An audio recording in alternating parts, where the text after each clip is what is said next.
I never thought a simple Wednesday evening could feel like a confession. But the moment she walked into the kitchen, sunlight catching the gold in her hair, I knew the day had shifted. She moved with a quiet grace that made even the air between us hum, and I couldn't look away. "Hey," she said, her voice low, warm, casual, but it carried something heavier, something that made my chest tighten. My hand, hovering near the counter, felt strangely empty without hers brushing it by accident. I forced myself to breathe normally, though every instinct screamed to lean closer. Her eyes met mine across the counter, steady, daring, and impossibly soft at the same time. I caught the faintest flicker of hesitation there, a subtle vulnerability beneath her confident smile. It was a glance that promised and warned all at once, and I was caught somewhere between curiosity and reverence. I tried to focus on the coffee mug I was holding, tracing the rim with my thumb, but she was a gravitational pull I couldn't resist. Every small movement, the way she reached for the sugar, the tilt of her head, felt intimate, deliberate, like the air itself was charged with unspoken words. "Careful," I said, almost a whisper. "You'll spill it." She laughed softly, a sound that slid across the room and made my stomach twist. "Then let me make it interesting," she replied, leaning just slightly closer, her fingers brushing mine as she handed me the spoon. That fleeting touch sent a spark up my arm, a reminder that simple contact could be heavy with meaning.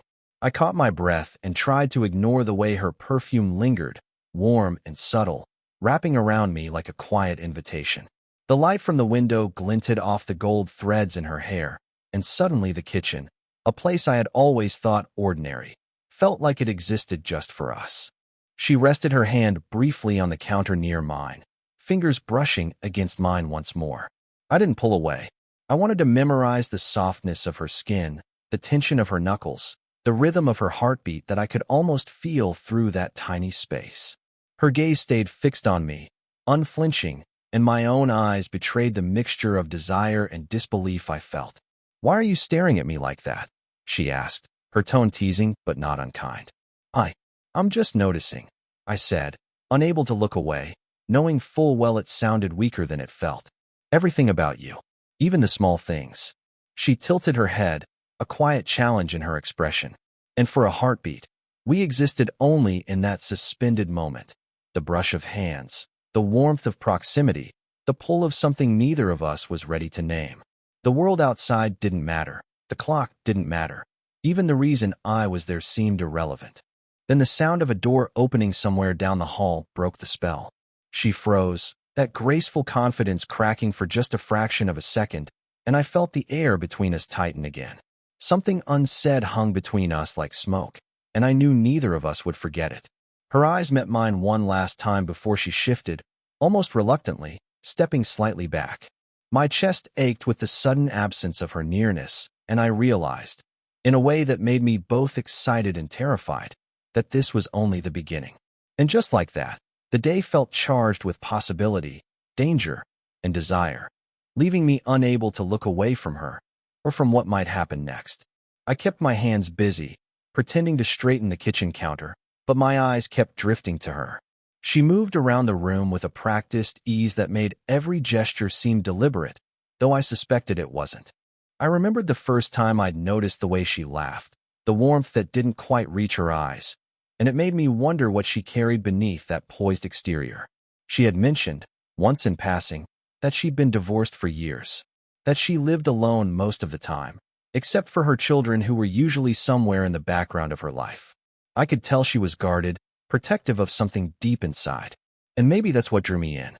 There was a tenderness there, yes, but also a flicker of loneliness that I wanted to reach, however impossible it felt.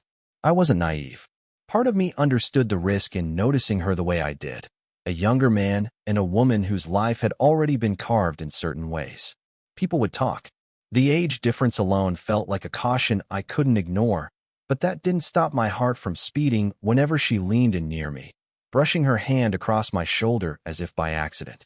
Or the way her perfume seemed to follow me even after she stepped away, teasing my senses. Her smile occasionally faltered, almost imperceptibly, whenever our eyes met a fraction too long. She lingered close, brushing against me in passing, an accidental touch that wasn't so accidental. then stepped back, a flash of hesitation in her gaze. I wondered what she was thinking. Did she notice my stolen glances? Did she feel the tension in the air the same way I did? We talked about mundane things, a new coffee blend she liked, a book she'd picked up, but underneath it all, every word carried a weight neither of us voiced. Her breath would occasionally brush my cheek when she leaned forward to show me something small, and my body betrayed me, leaning closer despite my best efforts. I didn't realize this blend was so strong, I said, trying to sound casual, though my throat went dry. She gave me a small, knowing smile, just enough to make my pulse catch. Careful, you might get addicted, she said softly. There was a playfulness there, yes, but it carried a hint of caution, like she was testing me, or maybe testing herself. Then, for a moment, she paused beside me. Our shoulders touched, her hand brushing mine again. I didn't pull away. We stood in that quiet, charged silence, and for a heartbeat, it felt like the world had shrunk to just the two of us. The air was thick, and the simple act of being close became something I couldn't ignore. Finally, she exhaled, almost imperceptibly, and looked at me, a glance that lingered, unspoken, full of possibility and restraint. My chest tightened as I realized the line between curiosity, desire, and something more was blurring. That small, shared moment didn't need words. It said everything we weren't ready to admit aloud, and somehow, that made it all the more intoxicating. I was reaching for a mug when I felt her presence shift behind me, close enough that her hair brushed my shoulder. I froze, pretending to stir the coffee as my pulse spiked. She leaned in slightly, her hand brushing mine again. Light, almost accidental, but heavy with intention. My stomach nodded. Careful, I murmured, though my voice betrayed more than I wanted. She smiled, the kind of smile that seemed to know exactly what it did to me. I am careful, she whispered, leaning closer, her breath warm against my ear for just a fraction of a second. My fingers tingled where they touched hers, and for a heartbeat, the world narrowed to nothing but the tiny space between us. A sudden noise from the hallway made us jump apart, a phone buzzing on the counter. I glanced down to see her son's message lighting up the screen. On my way home early. Should be there in 10. Her eyes widened slightly, and she quickly stepped back, smoothing her hair with a hand that was still trembling ever so slightly. I could feel the tension coil in the air, electric and fragile, as though the space between us were charged with a silent warning. Guess we've got a few minutes, I said, my voice quieter than usual. She nodded, biting her lip, a subtle confession in itself. Her eyes flicked to mine and held for just a second too long. That glance, it was a question, a dare, and a promise all at once. My heart hammered in response. We moved closer again, a careful dance of inches. I could feel her warmth, the soft scent of her perfume wrapping around me like a tether I couldn't resist. Her hand brushed mine once more, lingering just long enough to send a jolt through my body. The air between us seemed to thrum with anticipation, every heartbeat amplified. Don't, she started, but her sentence trailed off. Her lips parted, and I caught a shiver in her voice. I wanted to close the distance, wanted to taste the hesitation and desire etched into that small pause. My own mouth was dry, my mind screaming both to lean in and to retreat. The door handle rattled. We both froze, eyes snapping toward the sound. Her hand trembled slightly as it fell from mine. My chest ached with the sudden absence of her nearness. I felt both relief and disappointment in equal measure. The interruption, minor as it was, kept us from crossing a line we weren't ready to name aloud. Yet, even as we stood pulled apart, we couldn't fully separate. Our shoulders brushed, her gaze lingered, and the tension wrapped itself around us tighter than ever. It was in that brief, electric moment that I realized we were dangerously close. Close enough that restraint was no longer just caution, but a choice neither of us could fully commit to. And in that silent, charged space, I felt it. The undeniable pull of desire, the risk of discovery, and the thrill of something neither of us could walk away from. The room felt smaller than usual, the late afternoon light slanting through the blinds and casting stripes across her face. I couldn't stop staring. My chest ached, my fingers itched to reach out, and every instinct I had was screaming that I was too close, too far, and just exactly where I wanted to be. She moved toward me, slow, deliberate, as though she, too, felt the pull between us, but was testing how far we could go without crossing an invisible line. My eyes caught hers, and I saw it there, a flicker of something raw, unguarded, desire, maybe, or fear. Why do you make it so impossible? I whispered, my voice low, almost trembling. Her lips parted slightly, and she let out a breath I felt in my chest as much as I heard it. She stepped closer, and the space between us dissolved. My hand rose almost without thought, brushing a stray lock of hair from her face. My fingers lingered at her jawline, tracing the curve as if memorizing it, while her shoulder brushed against mine in a heartbeat of contact that sent shivers down my spine. She didn't pull back. Not immediately. Her eyes flicked to mine, searching, hesitant, and for a moment, the world narrowed to nothing but the warmth of her body leaning into mine, the soft scent of her skin, and the quiet electricity thrumming in the space between us. I shouldn't. I can't, she murmured, but the words were swallowed by the tension. Her hand reached for mine, fingers curling around mine with a lightness that contradicted the heat in the air. I don't care, I said, my voice rough. I can't stop thinking about you. I can't not like this. My chest pressed against hers, a careful touch, but one that carried all the weight of what we both wanted. Her lips quivered, a shadow of a smile flickering and disappearing. Do you realize what this means? She whispered, almost pleading, almost daring me to answer. Yes, I said, my forehead nearly resting against hers now. I know, and I don't care.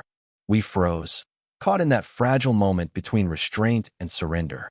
Every small brush of her fingers, every shift in the way we leaned toward each other, made the world tilt. I felt her breath on my cheek, warm and uneven, and I knew she felt it too. The pull, the tension, the almost dangerous thrill. I wanted to close the distance, to kiss her, and see if the world exploded or held us in that fragile, suspended reality. My lips hovered near hers, every nerve on fire, every heartbeat deafening in my ears. And then she spoke, her voice low, a tremor threading through it. If we do this, there's no going back. I swallowed, leaning closer anyway, knowing that in the next second, we would either cross the line or be torn apart by hesitation. Her eyes locked with mine, wide, luminous, and full of everything we'd both been holding back. I could feel her pulse against mine, the faint brush of her hair, the almost imperceptible tremble of her hands. And that's when the door creaked open behind us. The creak of the door behind us hadn't been just the wind. Her son had peeked in for a moment, caught us frozen in that charged silence. His quick retreat left the room feeling suddenly smaller, our nearness exposed in ways we hadn't intended. My pulse spiked, not from fear of him, but from the raw heat of being so close and still pretending normalcy. She exhaled sharply, a mixture of relief and something else, something I couldn't name at first.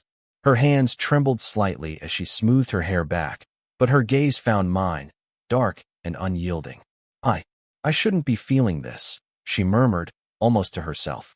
I stepped closer despite the tension, drawn to the vulnerability that peeked through her confident mask. Neither should I admitted. But I can't stop. My hand hovered near hers, almost brushing, almost reckless, and the air between us felt like it was vibrating. Then she paused, her eyes wide, glimmering. There's something I haven't told you. Her voice faltered, the poised calm I knew giving way to hesitation. I told my friend you were just, like a kid I was fond of. I didn't say. Her words broke off as if speaking them aloud made them impossible to retract. My stomach clenched. The realization hit me. This was more dangerous than I thought. Not because of the world outside, but because she had hidden the depth of her feelings, even from herself. She stepped back, brushing past me too closely, her warmth leaving a trail I couldn't ignore. I started, my voice low, shaky with something between desire and frustration. You mean, this has been mutual? Her lips parted slightly, and she bit the inside of her cheek. Her eyes softened, glistening with something she tried to hide, and I saw the unspoken truth laid bare. A shiver ran down my spine at the intimacy of the revelation. Every brush of her fingers, every subtle tremble, made my body ache with the need to reach out and close the space between us. She leaned against the counter, just close enough that I could feel the press of her shoulder, the warmth radiating from her. Her breath hitched, almost inaudibly, and I knew that fear and longing were tangled together in her chest just as they were in mine. "This changes everything," she whispered, and I realized she meant both the danger and the thrill. The line we'd been dancing around now existed in sharp relief. What felt thrilling moments ago now carried the weight of truth, of risk, of exposure. I swallowed hard, my gaze fixed on hers, and took a small, deliberate step forward. My hand lifted, hovering near her arm, not daring yet, but promising. "Then we decide," I said, voice low, deliberate.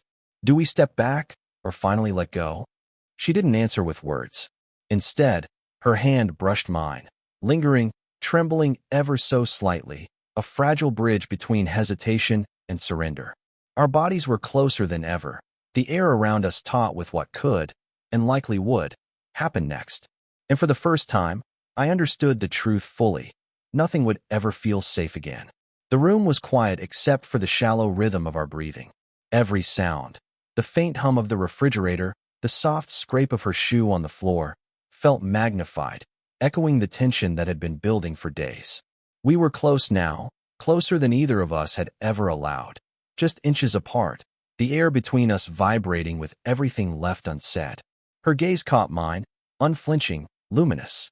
I saw the same mixture of desire and fear reflected there, the wall she had built around herself crumbling just enough to let me in. I could feel the heat of her body, the gentle brush of her arm against mine, and the subtle tremor in her fingers as they hovered near mine. Every instinct screamed to close the distance. I don't know if we should," she whispered, voice low, trembling, and utterly human. "I know," I said, my own words barely audible, swallowed by the electricity in the room. "But I can't walk away anymore." Her lips parted slightly, a silent confession of her own want. She shifted toward me, the faint scent of her perfume filling my senses, making it impossible to think of anything but her. My hand rose almost instinctively, brushing against her cheek, feeling the softness of her skin and the warmth radiating from her. She leaned into the touch, ever so slightly, and my chest tightened with relief and anticipation. For a moment, the world outside the kitchen, outside this charged, fragile bubble, ceased to exist. Every glance, every tremor, every heartbeat carried the weight of all we had been avoiding, all we had been craving. We weren't perfect, and we weren't ready, but we were real, raw, and undeniable. "I've been holding back," I said, my voice rough. "And I can't anymore." Her hand met mine, fingers intertwining with a hesitant certainty that sent a shiver up my spine. "I've been too," she admitted, her voice a whisper that seemed to vibrate in my chest. "Every time you looked at me, I wanted to." That admission hung between us, heavy and liberating, a fragile bridge over everything we'd feared. I closed the last inch, our foreheads touching, her breath mingling with mine, our hearts thrumming in sync. The tension that had tormented us, the hesitation, the fear of judgment, the unspoken what-ifs, melted into clarity. We didn't need words anymore. The small brush of her hand against mine, the tilt of her head, the warmth of her cheek against my palm said everything. We understood each other fully, every hesitation, every desire, every hidden longing laid bare in the simplest, most human way. And in that messy, imperfect, breathtaking moment, the choice had been made. We surrendered, not with perfection, not with certainty, but with truth. The room felt lighter, the air softer, though still charged, because nothing had changed except everything. We were here, together, aware of the risks, aware of the world outside, but fully present in the undeniable reality of us. For the first time, I didn't doubt her.